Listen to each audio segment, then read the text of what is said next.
오늘 들으실 하나님의 말씀은 신약성경 요한복음 14장 16절부터 18절까지입니다. 요한복음 14장 16절부터 18절입니다.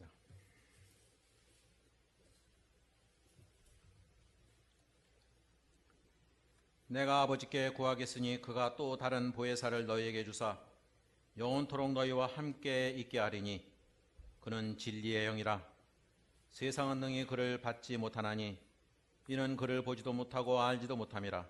그러나 너희는 그를 아나니 그는 너희와 함께 거하심이요 또 너희 속에 계시겠음이라.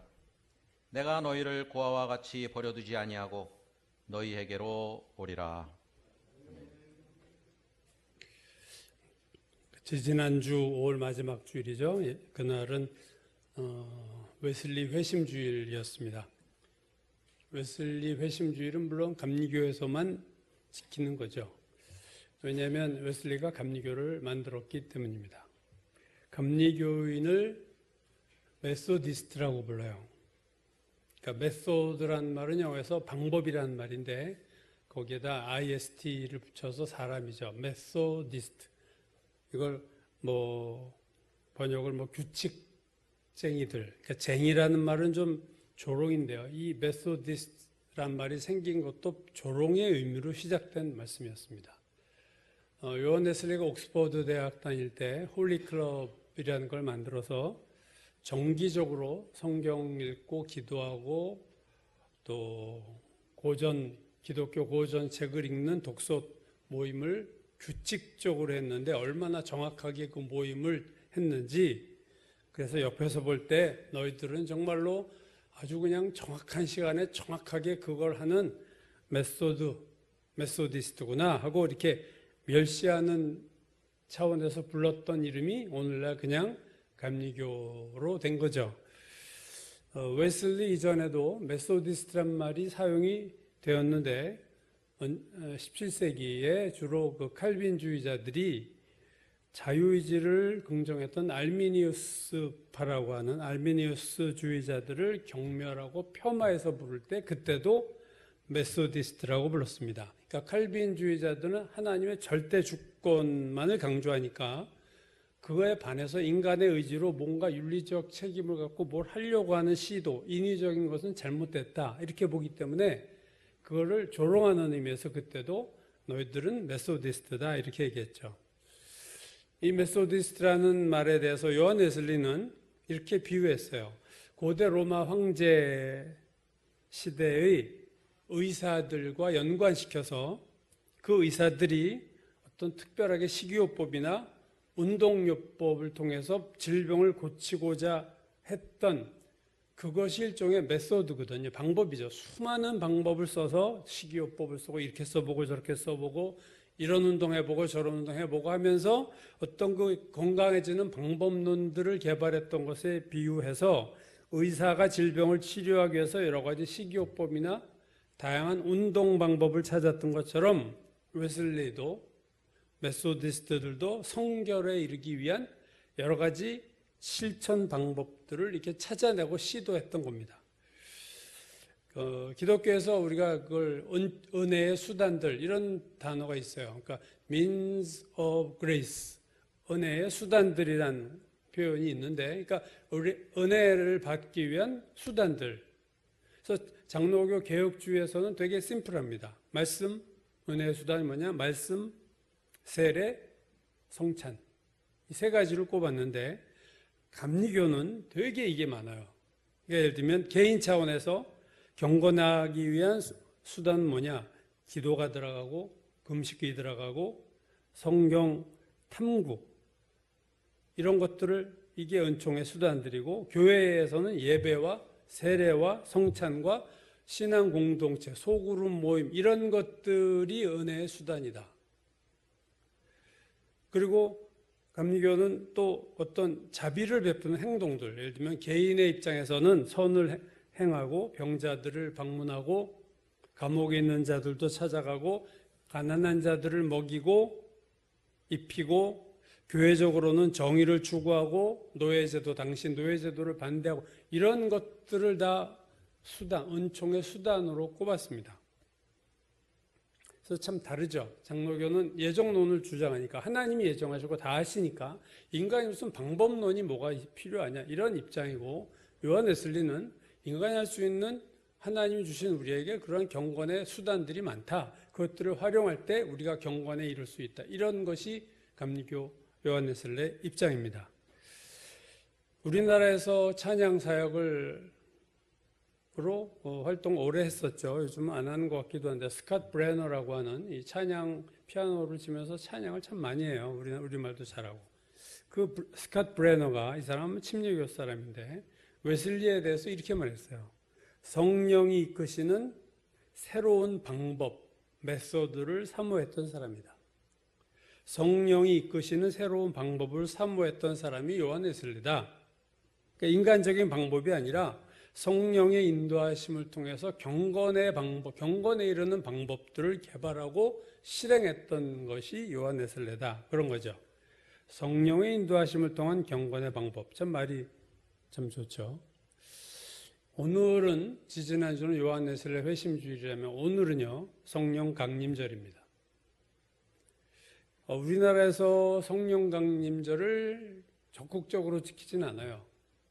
왜냐하면 성령에 대해서 어떤 개혁주의 장로교 입장은 그냥 성령의 내재, 그거 외에 성화, 이거밖에 없기 때문에 특별히 뭘 얘기할 게 없지만, 오순절이나 적어도 감리교도 어떤 성령의 능력, 세례, 뭐 이런 것들을 강조하다 보면 성령 강림이 되게 의미 있게 다뤄질 수밖에 없죠. 사실 우리에게 성령을 주셨다. 이건 너무나도 중요한 겁니다. 예수께서 십자가에서 죽으시고 부활하시고 승천하신 후 이제 남은 것이 재림인데, 승천과 재림 사이가 교회 시대라고 우리가 부르죠. 주님이 승천하시고 주님이 다시 오실 때 그 기간이 교회 시대다. 근데 그 교회 시대의 가장 중요한 사건이 뭐냐? 성령 강림입니다. 그러니까 성령 강림을 빼고서 교회를 얘기할 수 없어요. 성령이 없었다면 아마 교회는 이미 역사에서 사라졌을 것이다. 저는 그렇게 생각합니다. 성령만 없으면 교회는 사라졌어요. 오늘 이제 요한복음 14장은 예수께서 보혜사라는 단어를 처음 쓰신 부분인데, 오늘 첫 절인 16절에서 나오는 이 보혜사는 성령을 가르치는 것입니다. 예를 들면 오늘 본문 16절이요. 내가 아버지께 구하겠으니, 예수께서 하나님 아버지께 구하겠으니 그가, 하나님께서 또 다른 보혜사를 너에게 주사. 제가 이 부분 한번 얘기했죠. 또 다른 보혜사라는 것은 보혜사가 하나가 아니다. 그럼 무슨 보혜사가 있었느냐? 바로 예수 그리스도가 보혜사예요. 근데 자신 외에 또 다른 보혜사를 주실 것이다. 그러니까 성부, 삼위의 하나님에서 성부께서 두 분의 보혜사를 주셨는데, 성자 예수 그리스도란 보혜사를 주시고 성령 보혜사를 우리에게 주신 거죠. 보혜사라는 이 단어, 특히 헬라어 이 단어는 유일하게 신약 성경에서 요한이 쓴 성경에만 나오는 표현이에요. 마태, 마가, 누가에 없는 표현입니다. 요한복음에 4번 나오는데 보혜사라는 단어가, 그리고 요한 1서에 한 번 나와요. 이 파라클레토스라는 헬라어 이 단어를 개역개정 기준으로 보면 요한복음에 4번 나온 건 전부 보혜사라는 번역을 썼고, 요한 1서에서는 대언자라는 번역을 썼습니다. 다른 번역을 썼어요. 요한복음에 4번 나오는 보혜사로 번역된 파라클레토스는 전부 다 성령을 가르치는 단어인 반면에, 요한 1서에 한 번 나오는 대언자로 번역된 파라클레토스는 예수 그리스도를 가르치는 단어입니다. 요한 1서 2장 1절이 이렇게 되죠. 만일 누가 죄를 범하여도 아버지 앞에 우리에게 대언자가 있어요. 이 대언자, 파라클레토스에게. 지금 요한복음에서는 이걸 보혜사로 번역을 했지만 요한 1서 2장은 대언자로 개역개정에 번역했어요. 우리 앞에서, 하나님 아버지 앞에서 우리에게 대언자가 있으니 곧 의로우신 예수 그리스도다. 그 대언자는 예수 그리스도다. 그 보혜사는 예수 그리스도다. 이 보혜사, 이 대언자로 번역된 파라클레토스는 늘 우리말 다른 성경에서는요 대부분 변호자로 번역했어요. 바른 성경 변호자, 표준세 번역, 공동 번역, 현대내 성경 변호해 주시는 분, 현대어 성경 변호해 줄 분, 한국 킹제임스 성경 변호인. 그러니까 요한 1서에 나온 예수 그리스도 대언자라는 이 대신 말해준다는 말이죠. 대신 말해주는 분, 이분이 바로 파라클레토스 예수 그리스도다. 그럼 예수 그리스도가 우리를 변호해 준다는 거죠.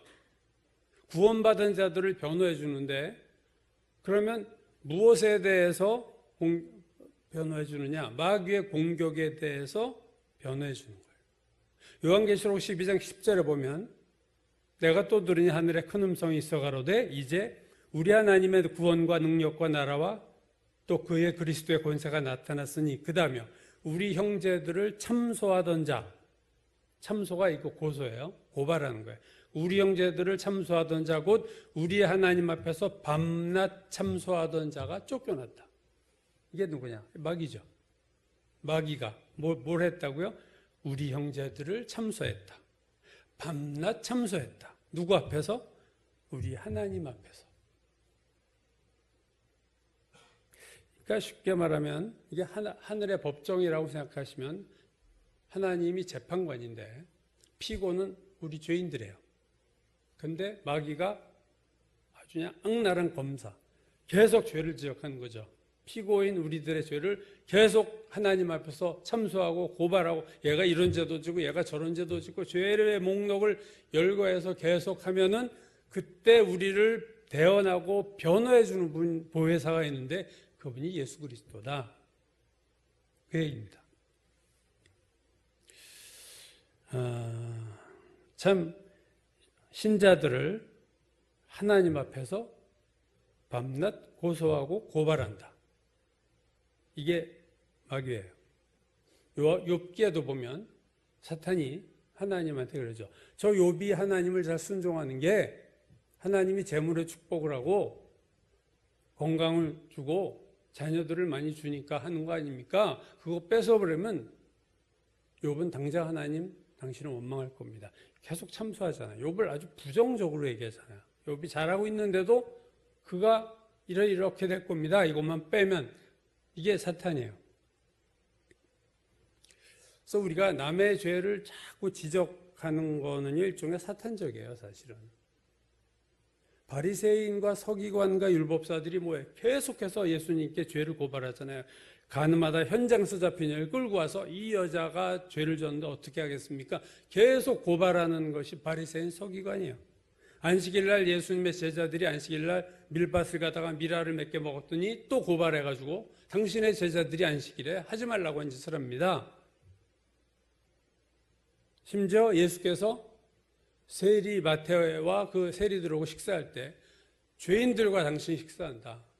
하여튼 건수만 나면 죄를 찾아내서 발견해서 고발하고 고소한 게 바리새인 서기관, 성경을 많이 아는 이들이 그랬어요. 주로 그랬고 그게 본질적으로 사탄적이에요. 사탄은 끊임없이 우리 죄를 끄집어내요. 너 이런 죄 졌지, 너 저런 죄 졌지, 이거 봐, 너 같은 인간이 무슨 하나님의 자녀냐, 하나님을 섬기냐, 무슨 주의 일을 하냐, 계속 우리를 무너뜨리려고 죄를 발견하고 찾아내고 지적하는 게 마귀입니다. 그걸 디펜스 해주는 변호사, 하늘의 법정의 변호사가 예수 그리스도 파라클레토스, 대언자, 변호인이 있다는 거예요. 이 파라클레토스라는 이 헬라어 단어는요, 접두사로 많이 부는 거예요. 옆에, 영어에서 사이드예요. 옆에서. 클레토스라는 것은 수동태로 부르심을 받았다. be called, called 됐다. 그러니까 옆에 부르심을 받은 자, 누군가의 옆에 부르심을 받은 자라는 뜻이에요. 그 누구는 누구예요? 구원받은 자들이에요. 그러니까 보혜사는 구원받은 자들 옆에 하나님이 부르셔서 우리 옆에 있게 된 자, 그게 파라클레토스의 정확한 뜻입니다.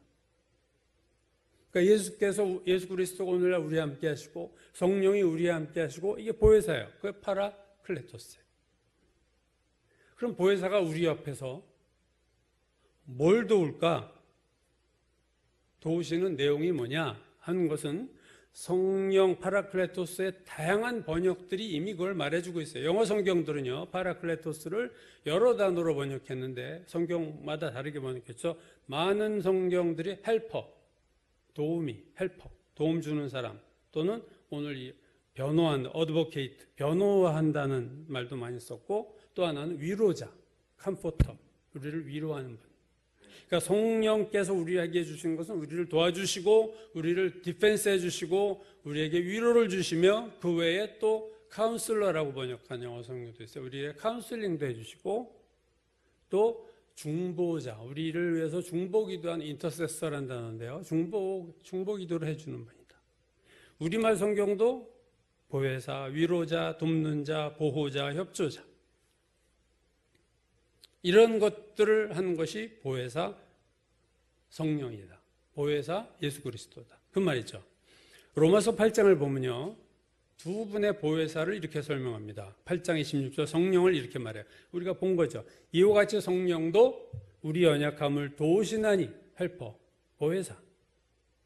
우리는 마땅히 기도할 바를 알지 못하나 오직 성령이 말할 수 없는 탄식으로 우리를 위하여 친히 간구하시느니라. 이게 인터세서예요. 중보기도자. 그러니까 로마서 8장 26절을 보면 성령은 우리를 위하여 친히 간구한다. 우리 대신 친히 간구한다. 우리가 엉뚱한 기도하고 살지만 올바른 기도를 옆에서 성령께서 해주신다. 같은 로마서 8장 조금 뒤에 가서 34절은 예수 그리스도를 이렇게 설명해요. 누가 정죄하리요? 죽으실 뿐 아니라 다시 살아나시는 그리스도 예수시니 그는 하나님 우편에 계신 자요 우리를 위하여 간구하시는 자시니라. 여러분 8장 26절의 성령과 8장 34절의 예수 그리스도가 똑같아요. 우리를 위해서 간구하신다. 같은 일을 하세요. 예수 그리스도도 우리를 위해서 간구하시고 성령도 우리를 위해서 친히 간구하신다. 우리를 위한 기도가 두 분이 다 하고 계세요. 보혜사 성령, 보혜사 예수 그리스도가. 근데 다른 건 뭐냐? 그들이 기도하는 위치예요. 예수 그리스도는 로마서 8장 26절 우리를 위해서 친히 간구하시는데 그 예수 그리스도는 어디에 있어요? 하나님 보좌 우편에 계세요. 그분이 거하시는 위치입니다. 예수 그리스도는 승천해서 하나님 보좌 우편에 앉아 계신다. 이게 성경이 얘기하는 거죠. 그렇다면 보혜사 성령은 어디서 우리를 위해서 기도하시느냐? 기도의 내용은 똑같은데 기도하는 위치가 예수 그리스도는 하나님 보좌 우편이라면 보혜사 성령은 어디 있느냐? 어디서 우리를 위해서 기도하시느냐? 그가 계신 곳이 어디냐? 할 때 고린도서 1장 22절이 바울이 확실히 얘기합니다. 그가 하나님이 또한 우리에게 인치시고 보증으로 우리 마음에 성령을 주셨느니라. 아주 정확한 표현이죠. 우리 마음에 성령을 주셨다. 성령이 어디 있느냐? 우리 마음에, 우리 안에. 예수 그리스도는 승천해서 재림할 때까지 하나님 보좌 우편에 계시지만 성령은 우리 안에, 하나님이 우리 안에 거하도록 우리 성령을 보내셨다. 오늘 본문 요한복음 14장 17절에서 예수께서 이렇게 말씀하셨죠. 그는 진리의 영이다. 성령을. 세상은 능히 그를 받지 못하나니 이는 그를 보지도 못하고 알지도 못한다. 믿지 않는 자는 성령과 아무 상관이 없어요. 성령이 없어요. 그러나 너희는 그를 아나니 그는 너희와 함께 거하시며 너희 속에 계시겠습니다.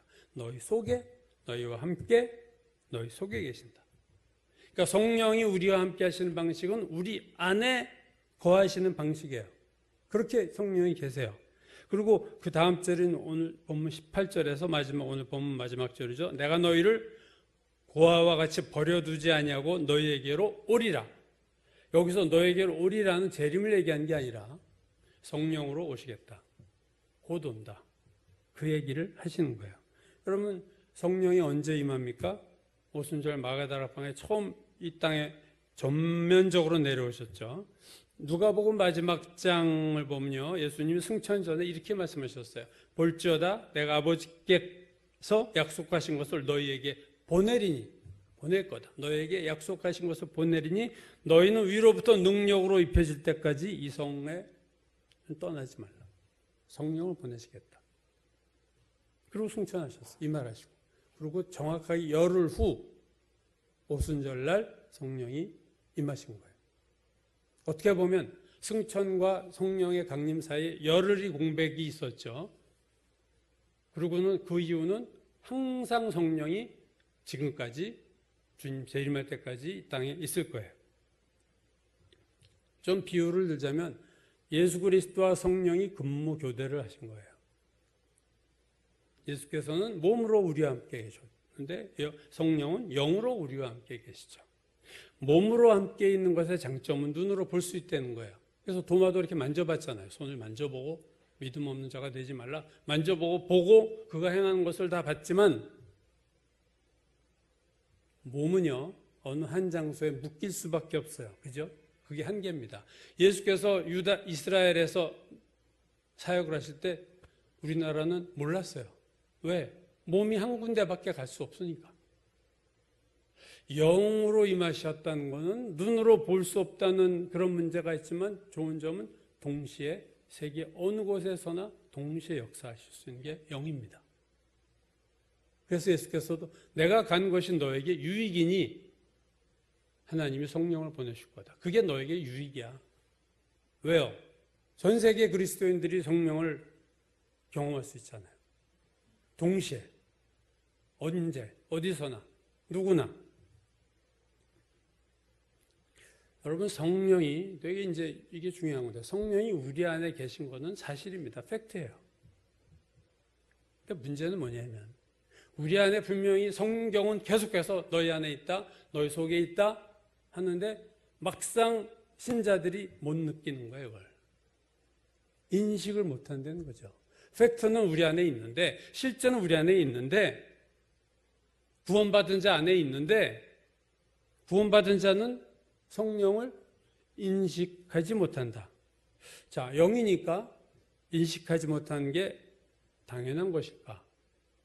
아니 뭐 영을 어떻게 내가 인식해? 이렇게 얘기할 수 있지만 바울이 고린도전서 3장 16절에서 이렇게 말했어요. 너희는 두 가지를 얘기했습니다. 너희가 하나님의 성전인 것과 두 번째, 하나님의 성령이 너희 안에 계시는 것을 알지 못하느냐?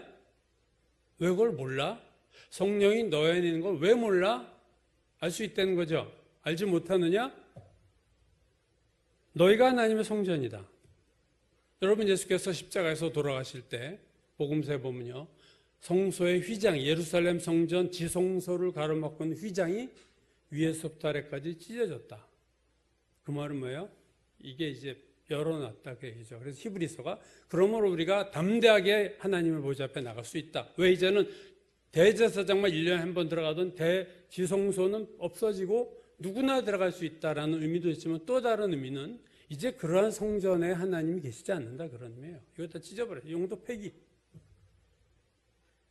그러면 하나님은 어디 계시느냐? 하나님의 백성들을 성전 삼아 하나님의 자녀를 성전 삼아 그 안에 계신다. 너희가 하나님의 성전인 것을 알지 못하느냐? 너희 안에 성령이 계신 것을 알지 못하느냐? 왜 이렇게 무지하냐? 이게 바울이 지금 얘기하는 거예요.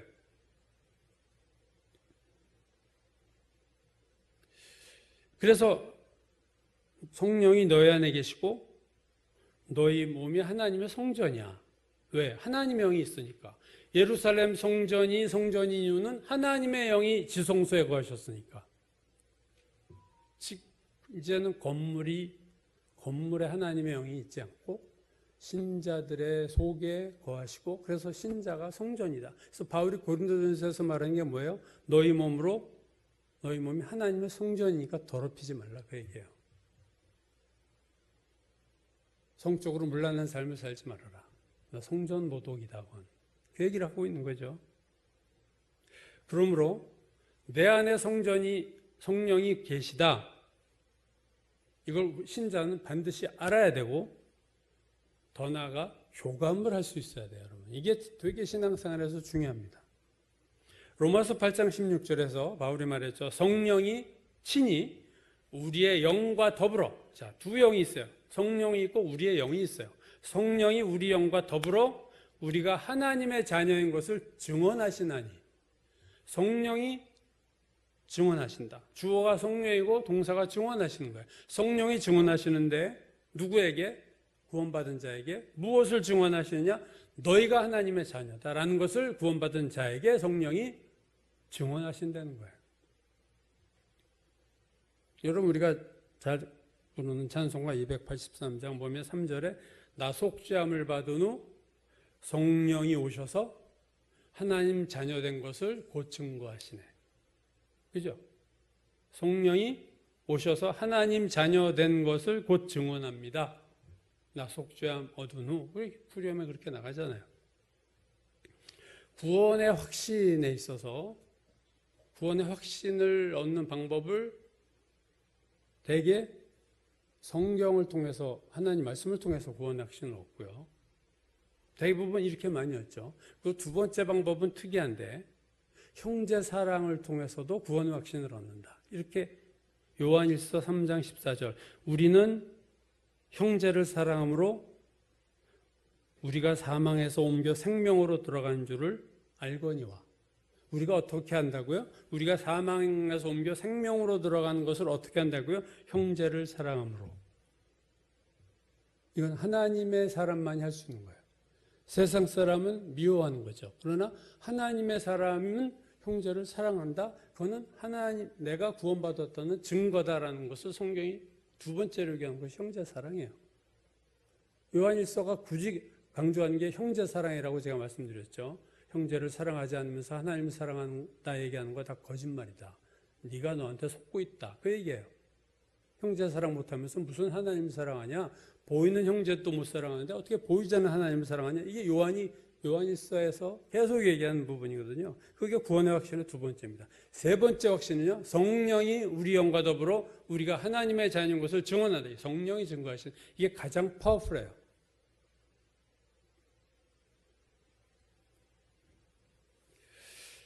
마틴 로이드 존스가 20세기 가장 위대한 설교가 중에 한 사람으로 꼽혀요. 마틴 로이드 존스가 이 요한복음 로마서 8장 16절 성령이 우리 영과 더불어 우리가 하나님의 자녀인 것을 증언한다. 이것에 대해서 이 말씀은 모든 그리스도인들에게 해당되는 게 아니다. 그렇게 얘기했어요. 모든 그리스도인들이 이걸 깨닫느냐? No. 마틴 로이드 존스는 성령 세례 받은 자만이 이게 알 수 있다. 그렇게 얘기했습니다. 구원을 받았지만 그걸 확신을 하는 거는요, 성령의 확신은요, 성령 세례 받은 자만이 알 수 있다. 이게 마틴 로이드 존스가 그의 책 성령 세례에서 끊임없이 주장하는 내용입니다. 구원을 받은 것과 구원에 확신이 있는 것은 별개예요. 내가 구원 받았는데 확신이 없을 수 있어요. 거꾸로 구원 안 받았는데 잘못된 확신을 가질 수도 있어요. 주님 앞에 선할까 자기 구원받은 줄 알고 생각하는 사람들도 있어요. 요한일서 5장 13절이 이렇게 말합니다. 내가 하나님의 아들의 이름을 믿는 너희에게 이것을 쓰는 것은, 자, 하나님의 아들을 믿는 너희에게 이 편지 요한일서를 쓰는 이유는, 그러니까 이미 하나님 아들을 믿는 자들의 이 편지를 받는 대상이 하나님의 아들의 이름을 믿는 너희에게서 쓰는 이유는 너희로 하여금 너희에게 영생이 있음을 알게 하려 하심이라. 되게 중요하죠. 영생이 있음을 몰라 아직도. 하나님의 아들의 이름을 믿는데. 그래서 내가 이 편지 요한일서를 쓰는 이유가 그것 때문이야. 내가 하나님의 아들의 이름을 믿는 너에게 이것을 쓰는 것은 너희로 하여금 너에게 영생이 있음을 알게 하려 합니다. 목적이에요. 요한일서를 쓴 목적은 구원받은 자들에게 구원의 확신을 주기 위해서 썼다. 그 얘기죠. 구원은 받았는데 자기가 영생에 있는 줄 몰라요. 확신이 없어요. 내가 구원받았을까? 그때 성령이 가장 강력한 확신을 준다. 이건 모든 그리스도인들에게 주는 게 아니다. 이게 마틴 로이드 존스 얘기죠. 사도행전을 보면 초대교회 신앙의 인물들이 자기 안에 성령이 계시다는 사실을 알았을 뿐 아니라 그 성령과 구체적인 교제를 했고 구체적인 인도하심을 받았다는 것을 알 수 있습니다. 물론 우리가 하나님의 말씀으로 인도하심을 받아요. 그래서 말씀을 모르면 그건 인도하심을 못 받고 사는 거예요, 사실은. 성경에 무식한 그리스도인들은 그냥 무식하면 용감하게 사는 거예요, 솔직히 말하면. 그냥 사는 거예요, 자기 생각대로. 말씀으로 인도하심을 받죠. 그래서 시편 119편 105절 주의 말씀은 내 발의 등이요 내 길의 빛이니이다. 말씀이 등이요 빛이다.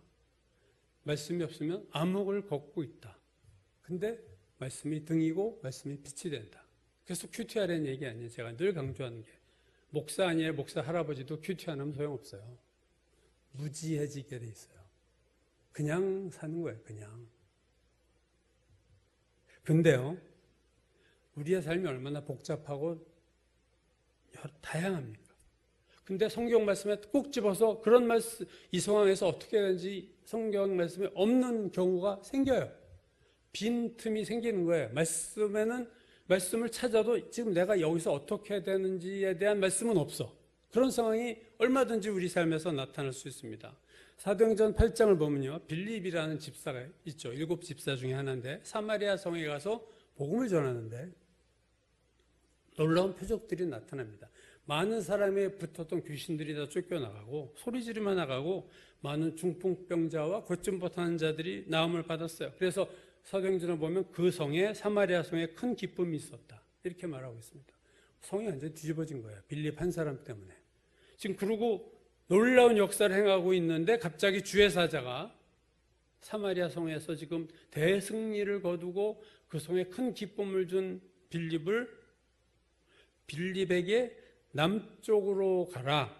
거기 보면 예루살렘에서 가사로 내려가는 길이 있는데 그 길로 가라. 이렇게 명합니다. 근데 성경 보면 그 길은 광야다. 사람이 없어요. 근데 갑자기 사마리아 성 드글드글하게 있는 데서 주의 역사를 행하던 빌립을 딱 핀포인트 찝어가지고 너 광야길로 가. 해서 그 길로 가요. 왜 가라는지 물론 빌립이 몰랐겠죠. 그냥 갔어요. 가다 그 광야길에 가서 보니까 이디오피아 여왕의 국보를 맡은 내시 제2인자가 수레를 타고 가는 거예요. 그 이디오피아의 내시는 예루살렘에 예배하러 왔다가 수레를 타고 이제 돌아가는 길이었어요. 자, 거기다 딱 떨어뜨려 놨어요. 그 앞에다 가라 해서 갔더니 내시가 탄 수레가 가고 있는 앞에 이제 빌립이 쓴 거죠. 자, 여기서 어떻게 해야 될까? 성경에 쓰인 그때 뭐 하라고 쓰인 구절이 없잖아요, 성경에는. 근데 거기 서 있는데 성령이 그때 말합니다. 빌립에게. 사도행전 8장 29절. 성령이 빌립더러 이르시되 이 수레로 가까이 나아가라. 이게 성령의 인도하심이에요, 여러분. 이거는 성경에 써 있지 않잖아요, 이런 내용은. 이런 상황에서 이런 말씀. 그래서 빌립이 수레 가까이 보니 내시가 이사야서를 읽고 있더라는 거죠. 근데 그 구절에서 메시아에 대한 예언을 읽으면서 이 사람이 누군지 내가 모르겠어 라고 말을 하자 빌립이 그가 누구이며 그가 예수가 십자가에서 죽으셨고 부활했다는 얘기를 쭉 하니까 내시가 그 말씀의 뜻을 깨닫고 스스로 나에게 세례를 달라 얘기해서 물이 있는 곳에서 세례를 주고 내시는 기쁨에 넘쳐 에디오피아로 떠난다. 그게 사도행전 8장의 사건이에요. 내시가 이디오피아 가서 뭔 일을 했는지 알 수 없지만 분명히 복음을 전했을 것이고 그건 성경에 기록되지 않은 놀라운 보이지 않는 일들이겠죠. 그러니까 빌립이 무엇을 어떻게 해야 되는가에 대해서는요 성령께서만 지시할 수 있는 내용이에요. 성경에 광야길을 가라 이런 말 없고 내시에게 다가가라 이런 말 없잖아요. 우리가 살면서 이때 내가 어떻게 해야 되지? 라는 상황에 성경에서 성경 박사도 성경 구절이 안 잡히는 경우가 많습니다. 그럼 그때 어떻게 해야 되느냐? 우리를 고아와 같이 버려두지 않는다고 하셨는데 그때 성령이 역사하시는 겁니다. 성령께 묻는 거예요.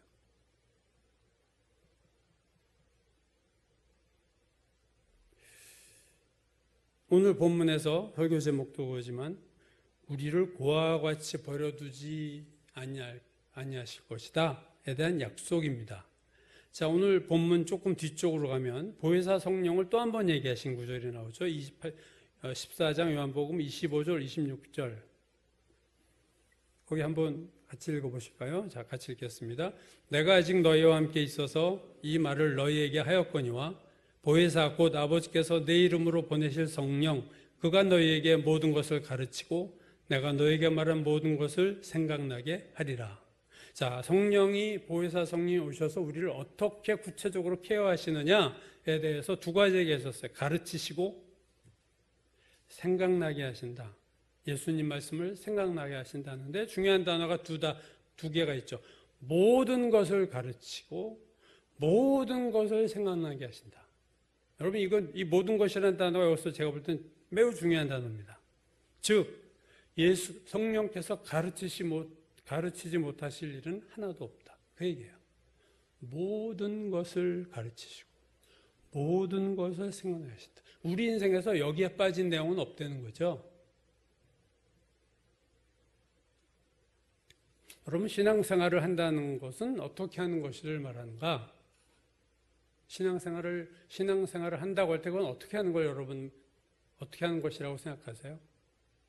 내가 최선을 다해서 하나님의 뜻대로 사는 것, 내가 최선을 다해서 말씀대로 살려고 하는 것, 노력하고 애쓰는 것이라고 생각하는 신자들이 많습니다.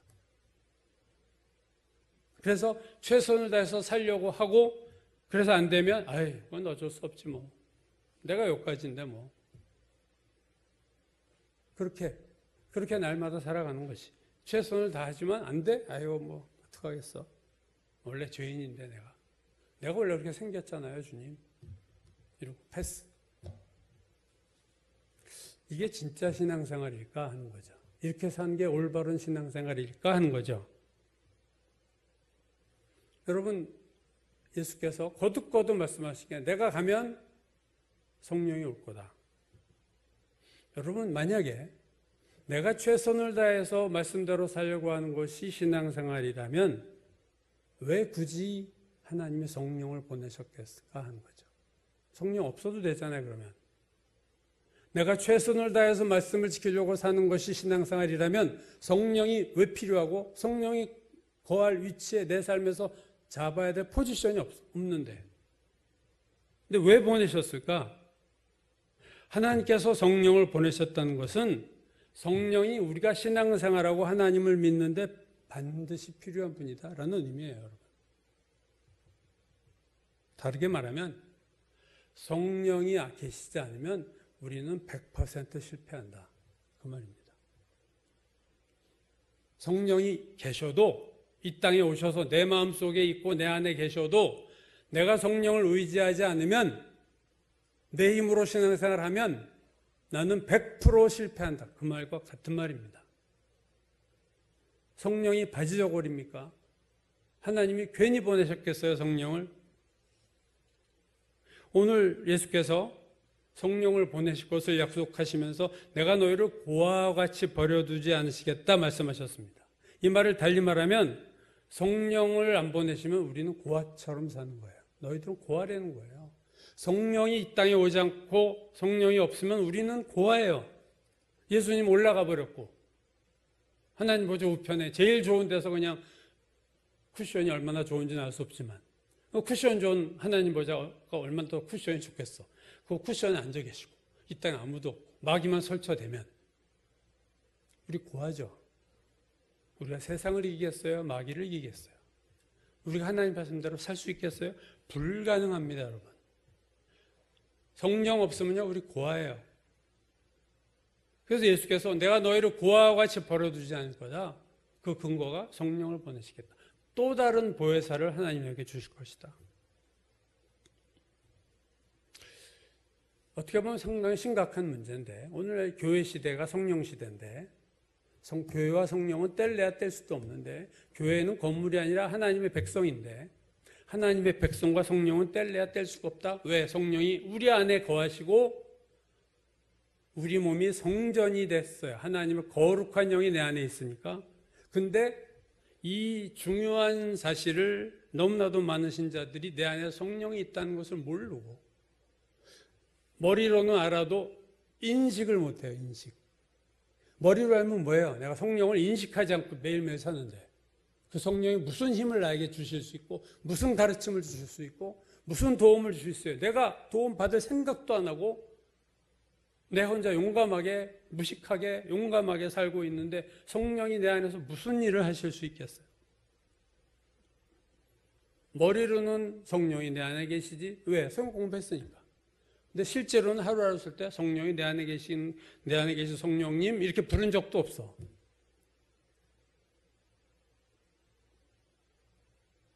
내 인생의 모든 것을 가르치시겠다 그랬어요. 이 세상에 나에게란 인생의 그 어떤 문제에 대해서도 가르침, 답을 줄 수 있는 분이 성령이다. 근데 우리는 나 혼자 씨름하잖아요. 끙끙대면서, 낙심하면서, 좌절하면서. 그러면서도 성령을 찾지 않는다는 거죠. 왜요? 무지하니까. 그리고 자기는 최선을 다해. 하나님, 나 최선 다했어요. 나 열심히 말씀 지키려고 했는데 안 되는 걸 어떻게 해요? 너무 당당해. 하나님 앞에서. 무식하면 용감한 거예요. 그래서 성령을 보내셨는데 이 성령은 어디 있는지도 모르고 인식하지도 못하고 도움을 구한 적도 없고 성령을 쫓아간 적도 거의 없고. 여러분, 성령은요, 어떤 신학자가 이거 기다 그랬어요. 정신 나간 사람이죠. 기는 생명이 없잖아요. 인격이 없잖아요. 기를 수련한다. 기수련. 뭐 이런 데 있어도 성령이 기다. 여러분, 성령은 우리가 성경에서 성경 공부할 때 성령에 대해서 공부했던 거죠. 지정의가 있으신 분이 성령이에요. 알고 감정 있으시고 의지가 있으신 분이에요. 고린도전서 2장 11절 이와 같이 하나님의 일도 하나님의 영 외에는 아무도 알지 못하느니라. 성령만이 하나님의 일을 아느니라. 지죠. 알지자예요. 성령의 지식. 우리가 AI에 대한 우려하는 목소리들이 되게 요즘 많이 나오고요. AI가 속이기도 하고 자기를 지키기 위해서 프로그래밍을 하기도 하고 지금 그래서 AI 전문학자들이 특히 중국에 대해서 끝없이 AI를 발전시키지 말아라. 이게 어느 날 완전히 우리가 영화에서 보던 일이 일어날 수 있고 AI가 사람을 해칠 수도 있다. 근데 뭐 안 듣고 그냥 그렇게 해요. 그럼 성령께서는 AI가 하는 것보다 더 많이 하시는 분이고 AI가 못하는 능력을 행하시는 분인데 그분을 우리 안에 두고 우리가 AI한테 챗GPT만 하고 있다? 내 안에 하나님의 영이 있는데 모든 것을 가르칠 수 있는 분이 있고 모든 말씀을 생각나게 하시는 그런 분이 내 안에 계시는데 성령은 지적인 분이야. 또 의지가 있죠. 우리가 은사 얘기할 때 고린도전서 12장 이 모든 일은 같은 한 성령이 행하사 그의 뜻대로 각 사람에게 나눠주신다. 은사는요, 내가 방언을 달라고 해서 방언 주신 게 아니라 성령이 그의 뜻대로, 그의 의지대로 나눠주는 거예요. 너는 방언이 아니라 이게 필요해. 다른 걸 주시는.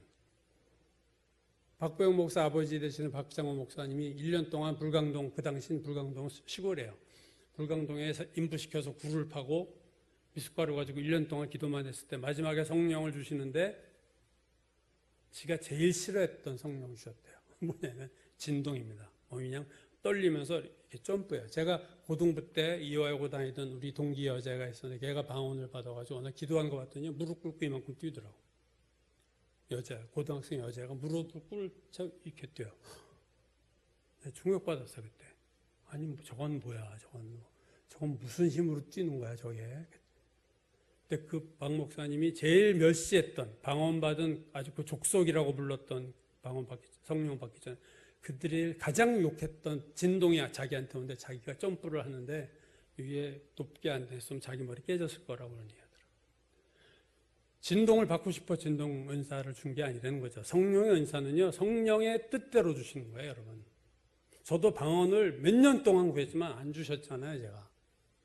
전 다른 걸 주셨겠죠. 의지가 있다. 성령은 의지가 있어요. 그리고 그래서 사도행전 16장 6절 우리가 여러 번 말씀드렸죠. 성령이 아시아에서 말씀을 전하지 못하게 하시거늘 바울이 아시아로 복음을 전하려고 할 때 성령이 못하겠다. 막는 거예요. 의지죠. 성령의 의지가 있어요. 너 그거 안 돼. 하면 안 되는 거예요. 또 감정이 있다. 에베소서 3장 4장 30절. 하나님의 성령을 근심하게 하지 말라. 근심. 성령이 근심하세요. 성령을 근심하게 하지 마. 매일 죄 짓고 살면 우리 안에 계속 성령이 나에 대해서 근심해요. 제가 어떡하지? 저렇게 살면 저거 이렇게 될 텐데. 아까 로마서 8장 26절 성령이 말할 수 없는 탄식으로 탄식을 하세요. 탄식은 뭐예요? 감정입니다. 아이고 기도라고 하는데 엉뚱한 기도만 하고 이게 탄식 아니에요. 우리가 마땅히 빌 바를 알지 못하지만 뭘 기도할지 모르고 엉뚱한 기도하지만 성령이 말할 수 없는 탄식으로 우리를 위해서 친히 간구하시느니라. 그래서 성경은요, 성경을 얘기할 때 그라고 써요. he. 오늘 요한복음 16장 13절. 그러나 진리의 성령이 오시면 그가, 영어 성경 he. 그가 너희를 모든 진리 가운데로 인도하실 거다. 성령은 인격을 가진 존재, 그분입니다. 그분. 인격체가 내 안에 있어요. 지, 정, 의가 있는 분이 내 안에 있어요. 모든 것을 가르칠 수 있고 하나님의 말씀을 리마인드 시켜서 생각나게 만드실 수 있는 모든 말씀을 끄집어내실 수 있는 분이 내 안에 있어요. 근데 우리가 그분을 인식하지 못하고 알지 못하고 느끼지 못하고 도움을 구하지 않고 산다. 최선을 다하고 있어 내 의지로 단지. 그건 온전한 올바른 신앙생활이 아니다 그 얘기죠. 고아 같은 삶을 살아요. 너무 많은 신자들이 고아처럼 외롭게 살아. 열심히 혼자 외롭고 힘든 삶을 살아요. 그럼 이제 성령 강림절에 성령 은사를 받는다 그 얘기가 아니라 우리 안을 주목하셔야 돼요. 여러분의 안을 이제 주목하시고 내 안에 계신 성령을 인식하고 의식하려는 노력을 하셔야 돼요. 그래서 자꾸 내 안에 계신 분에게 여러분이 대화를 거세요. 성령님, 제가 이렇습니다. 이게 힘들고 제가 이 문제가 참 어렵습니다.